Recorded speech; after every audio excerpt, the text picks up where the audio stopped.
In this very moment where it feels very tempting to disengage and to just tune out and say politics and we're just too divided, it's too hopeless, we're actually seeing young people run towards the problem, running for office, not running away from it.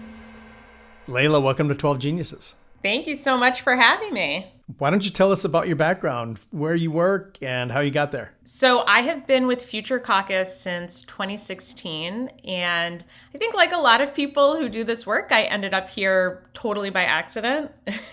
My parents are originally from Morocco, and I like to say being a third culture kid, it really taught me a lot.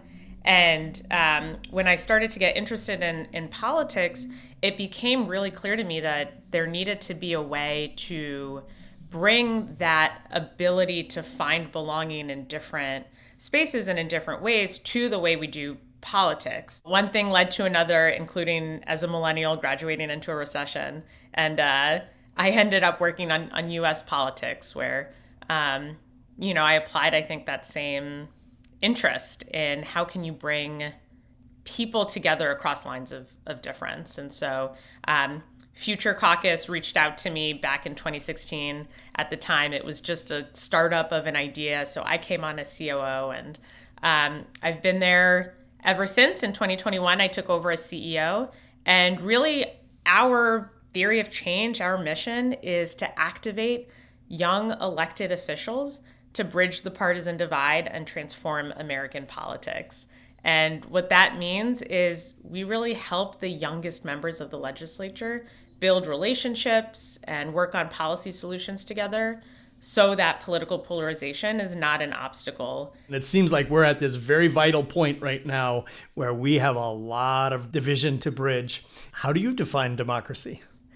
Ooh, that's a good one. That's a good question because it's actually not so simple. A lot of times when we talk about democracy today, people conflate that with voting and elections. And sure, that's part of a democracy. It's part of how you express your voice, but that's not democracy. Democracy to me is the way that we relate to one another, the way that we make decisions as a community in a way that honors everybody's needs and perspectives and preferences, and the way that you can show up for one another, for your neighbors, or for people who you've never met before. I think that is the experiment that American democracy is undertaking in a country as big as ours, as diverse as ours, right? We're trying to figure out how to make decisions with our neighbors when our neighbors might live 400 miles away from us. And to me, I think it's so much more than voting, right? It's everything that happens in between elections, too. It's that way of being with one another. Well, the next question is a little loaded because we talked about your definition of what democracy is. Why do you think American democracy has been so enduring? I am just blown away by how thoughtful the founders were when they created this form of government. And I wonder, what do you think about its endurance and how have we survived over all these years? I think the genius of the founders was imagining the unimaginable, right? The tools for our own modernization and growth are contained within the founding documents. And the genius of writing a founding document that could adapt and contained those tools for more democracy, I think is so beautiful. It's one of the things that made me so proud to be an American growing up when I saw what my family in Morocco had or didn't have compared to me. And I think that idea of this notion of democracy transcending just one person, it's not about the king, it's not about the president.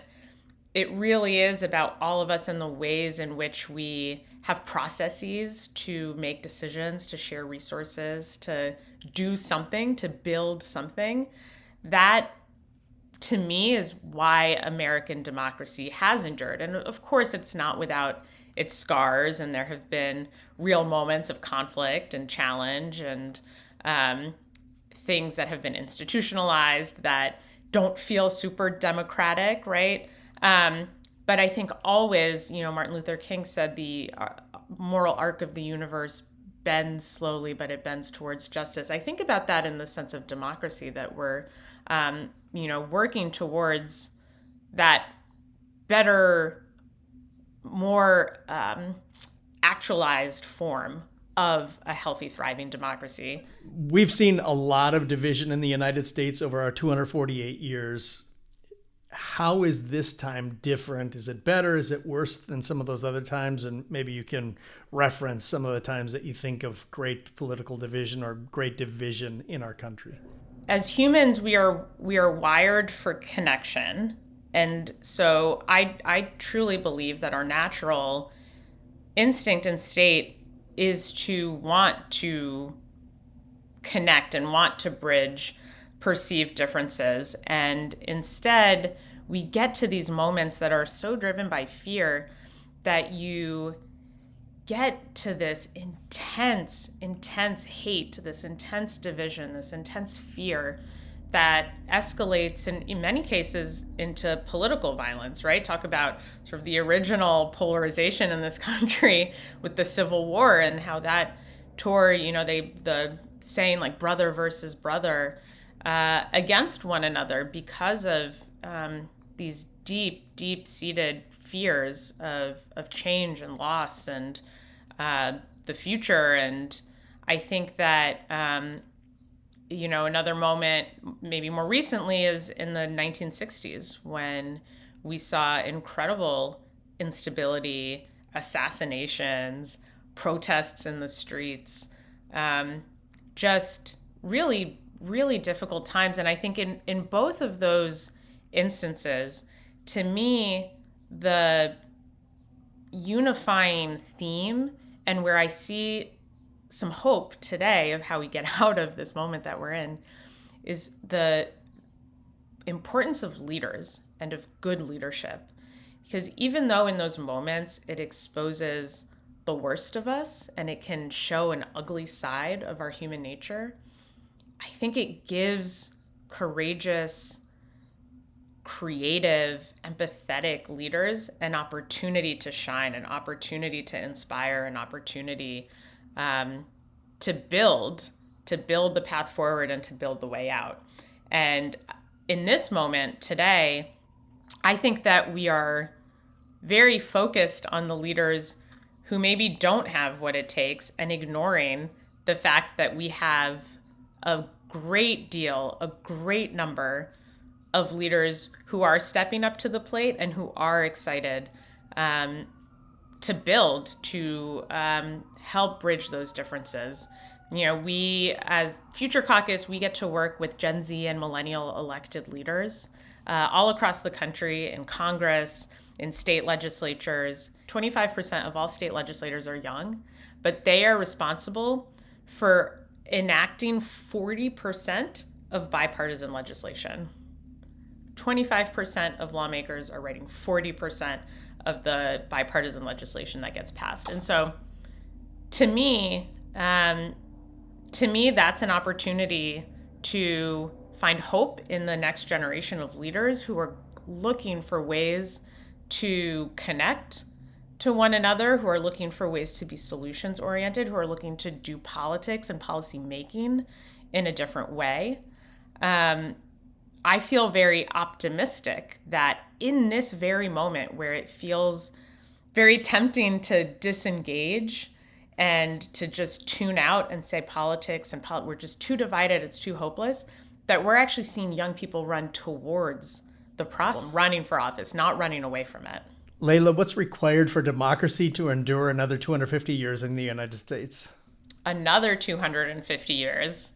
Well, so we talked a little bit about polarization, right? And I guess I want to dig a little bit deeper into that because from where I sit, I think there's really three main drivers of how our democracy and how our country has gotten so polarized in this moment. One is there are some structural changes that I think we can make to our institutions, some policy changes that make it easier for people to participate in the system and for the system to fully listen and be accountable to its citizens. And so those are some, laws maybe that we might want to change. The second thing is more of the social piece of it, and that is sort of the things that break social cohesion, things like social media that create echo chambers and a distorted perception of reality that make it harder for us to know other people or to connect with those who might be or think differently from us. And so that's another real driver, I think, of polarization. And the third thing is sort of what I was just talking about right now. It's leaders.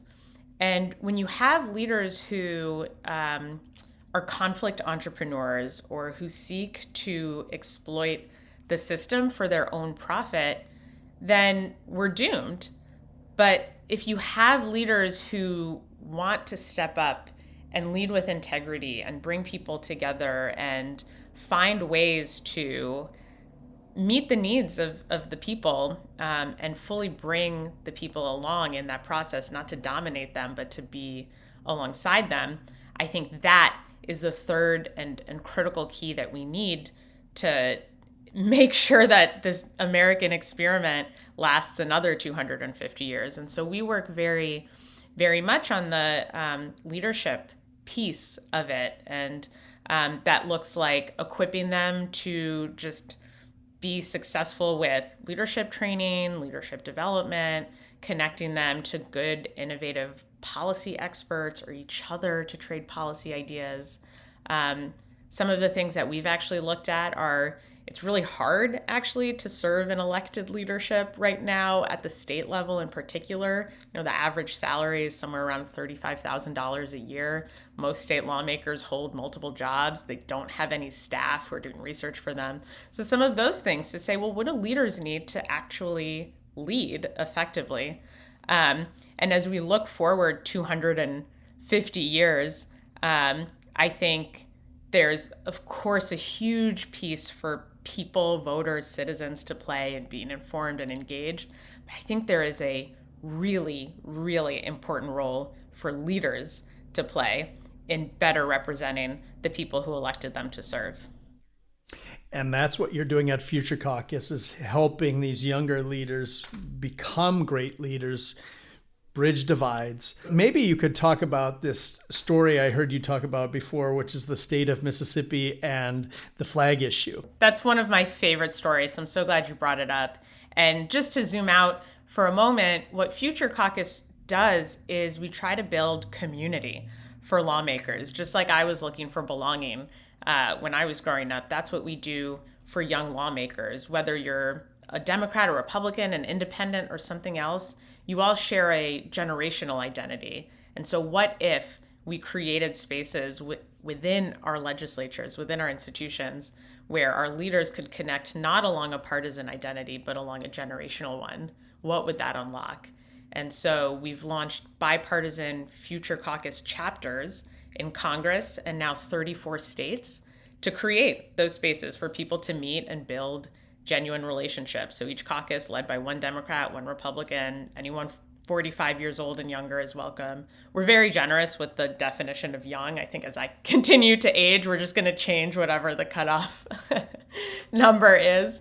But first and foremost, these are places for people to get to know their colleagues. And we've seen that, once you get to know your colleagues and can empathize with them, you will be better at working together. Back in, it was 2017, we launched the Mississippi Future Caucus, and we worked with a young lawmaker named Representative Jeremy Anderson and his colleague, Rep. Toby Barker.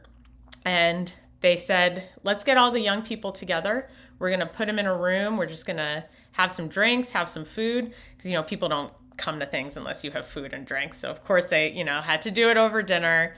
And just had a moment behind closed doors, no press, to just get to know one another, to just start to talk. And at that very first meeting with the drinks and the food, they started going around the table and saying, well, what do we think this group could work on? What do we want to focus on as a group of young people? And somebody threw out like some tax policy ideas. Somebody said something on like education. And then gets around the table and somebody says, well, what about the state flag, which currently has Confederate iconography on it? What if we did some legislation to change that? And you could hear a pin drop in the room. Like, yep. That is not the low-hanging fruit that this group was looking to sort of start with. And they said, you know what, that's okay. We can disagree on that. We don't need to like start with the things that we disagree on. Let's start with the things that we do agree on. And so they did just that. They kept meeting. They kept getting to know one another. They kept having happy hours and dinners. And eventually they started working on some tax policy stuff. And they started working on some education stuff. They started notching wins. They started doing things together. And then they would get wins, and that would feel good. And they would feel like, you know, they've got this rhythm. They've got trust. They've built an ability and a just familiarity with working with one another. Fast forward now, it's 2020. And in the aftermath of the murder of George Floyd and just the racial reckoning that swiftly followed across the country, everywhere, in Mississippi, what that looked like was a renewed call from the people for action on this state flag that still had the Confederate iconography on it. And so somebody in the Future Caucus said, let's talk about this now. You know, we didn't want to talk about it in 2017, but would you all be open to a discussion? And they said, okay, because now they had trust. Now they knew that this was going to be in good faith. And they were able to sit down and share authentically what it meant for them, what they were scared of, what they hoped for. And ultimately, at the end of that discussion, the Mississippi Future Caucus, mostly Republicans and Democrats, voted in favor of changing the state flag. And today that state flag does not have Confederate iconography on it. And so I love that example because to me, it takes the impossible and it shows how you make it possible.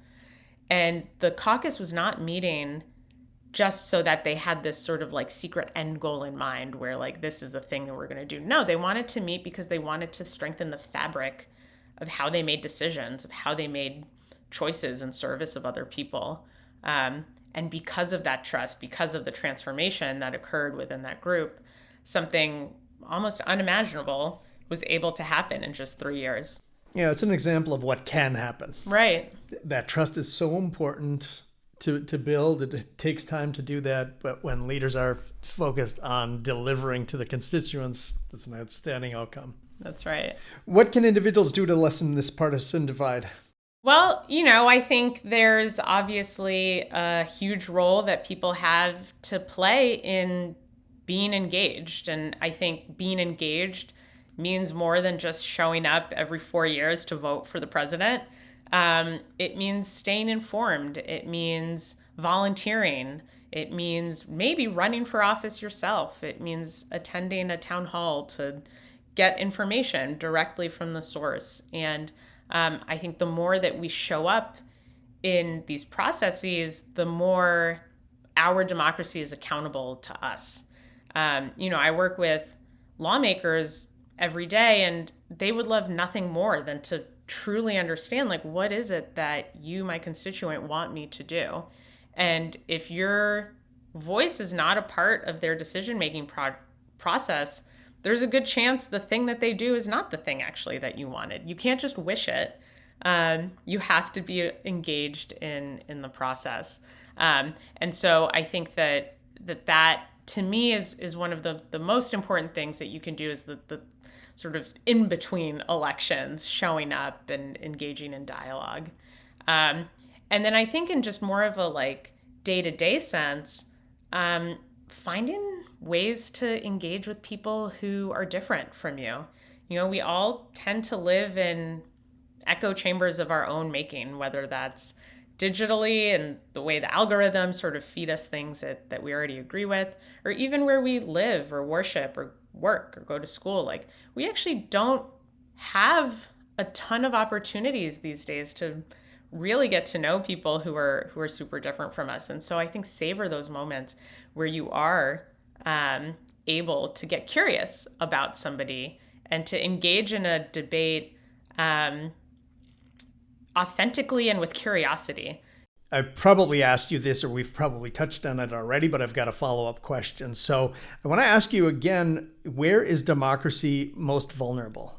You know, they say the opposite of love is not hate. The opposite of love is indifference. Apathy. Yes. That, to me, is where we are most vulnerable, is that if the exhaustion and the frustration becomes such that we lose hope or interest in being a part of building the future of our country, of our democracy, that disengagement and that disillusionment is where I see the greatest vulnerability in our democracy. Because remember, when we talked about what's the definition of democracy at the start of this conversation, we said it is a way that we all show up for one another, the way that we all are able to express ourselves and our preferences and we make decisions. And if only 10% of us are participating in that decision-making process, then that is not a robust democracy.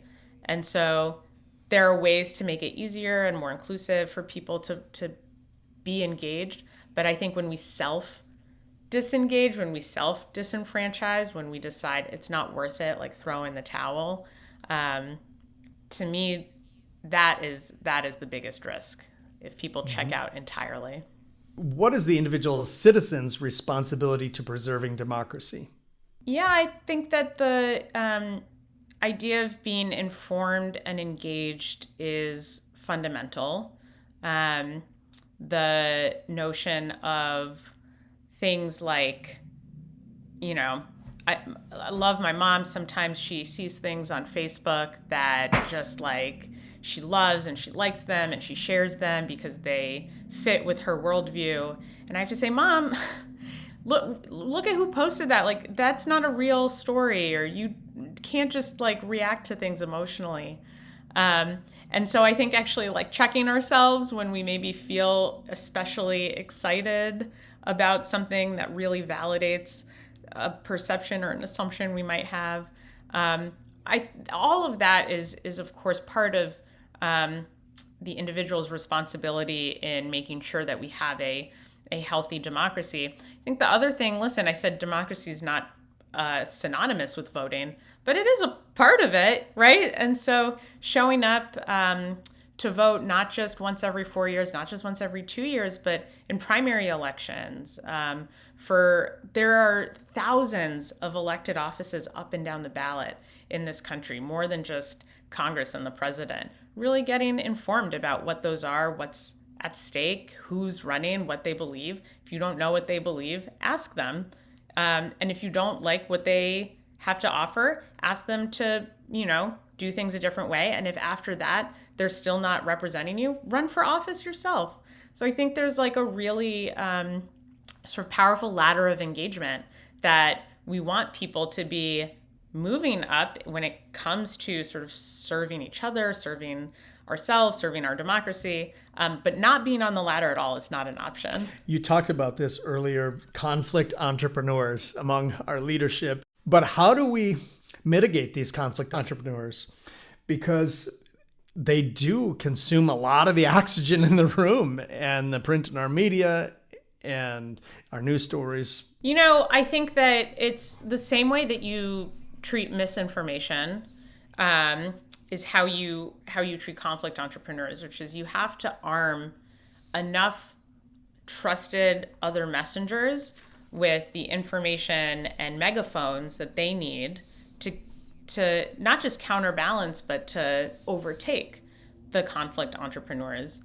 One of our goals for Future Caucus over the next 5 years is we hope to get to 51% of all young lawmakers in the country are a part of Future Caucus. We believe that can set a new norm. It is more popular than not to be a part of a group that is working in collaboration with one another, that is working to shift the way we do policy.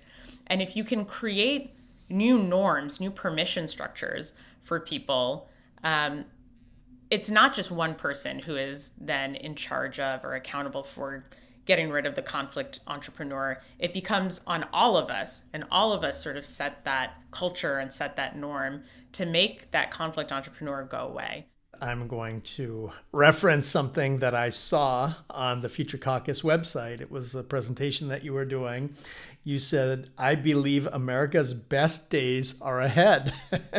And I want to know what fills you with a sense of optimism related to the United States future.